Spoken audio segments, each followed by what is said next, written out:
আসসালামু আলাইকুম এভরিওয়ান, আশা করি সবাই ভালো আছেন। তো আজকে দেখাবো আপনাদের একটা রেসিপি, সেটা হচ্ছে ডাল পুরি। দেখুন, ডালটাকে আমি এরকম পুর বানিয়ে ঝরঝরে পুর বানিয়ে নিয়েছি। আর আটা ছিল অল্প একটু, সে আটাটাকে আমি আধ ঘন্টার জন্য মেখে রেখে দিয়েছিলাম। আর এখন যেভাবে অল্প অল্প করে একটু লেচি কেটে নিয়েছি। আমার অল্প একটু আটা ছিল 1 কাপের মতো, আর সেটা দিয়ে আমি 9-10টা পুরি বানাবো। দেখুন, এভাবে গোল গোল করে সেখানে পুর ভরে আমি এরকম করে নেব, যাতে পুরগুলো দেখা না যায় বাহির থেকে। তো এরকমভাবে আমি সবগুলো আগে বানিয়ে নিব। এই তো বানিয়ে নিয়েছি সবগুলো, 9টা হয়েছে।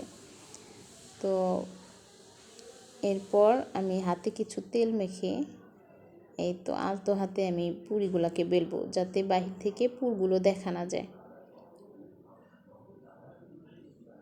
হ্যাঁ, এভাবে আমি আলতো করে পুরগুলো বেলে নেব। এখন কিন্তু একটা পুরির দোকানে কিনতে গেলেও 10 টাকার নিচে হয় না। সেখানে আমি অল্প একটু আটা দিয়েই অনেকগুলো পুরি বানিয়ে নিয়েছি।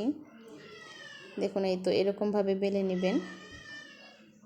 আমি সবগুলোকে এভাবে বেলে নিব আগে। তো আমার মেয়েদের বায়না পূরণ করতে আমাকে হুটহাট এটা ওটা বানাতে হয় রাত্রিবেলায়। তো দেখুন কত সুন্দর আমার পুরিটা ফুলে উঠেছে, কিন্তু এটা ভাজার সময় আমার ক্যামেরাটা অফ হয়ে গিয়েছিল। আমি আরেকটা ভেজে দেখাচ্ছি। আপনাদের কার কার পুরি খেতে ভালো লাগে কমেন্টে জানাবেন। এই তো দেখুন, এই পুরিটা আস্তে আস্তে লো হিটে ভাজবেন। এভাবে উপর থেকে একটু একটু তেল ছিটিয়ে ছিটিয়ে দিবেন, দিলে পুরিটা আরও সুন্দর ফুলে উঠবে। এদিকে আমার মেয়েরা অধীর আগ্রহে বসে আছে, কখন পুরি হবে, কখন তারা খাবে। তো আপনাদের যদি খেতে ইচ্ছে করে চলে আসবেন, ইনশাল্লাহ বানিয়ে খাওয়াবো। আমি মাঝে মাঝেই পুরি বানাই, এটা ওটা বানাই আর কি। বাচ্চারা পছন্দ করে, বায়না করে, বানাতেই হয়। তো যাই হোক, দেখুন কত সুন্দর একটা কালার আসছে, একদম দোকানের মতো দেখতে হয়েছে, দোকানের পুরিগুলার মতো। দেখুন, আমি সবগুলো এভাবে ভেজে নিয়েছি। 9-10টা পুরি হয়েছে আমার। এই দেখুন, একদম মোচমোচে হয়েছে, অনেক সুন্দর হয়েছে। তো আপনারাও বাসায় ট্রাই করবেন। এই যে এখন তারা খুব মজা করে খাচ্ছে, অনেক নাকি মজা হয়েছে, দুজনেই বলছে খুব মজা হয়েছে।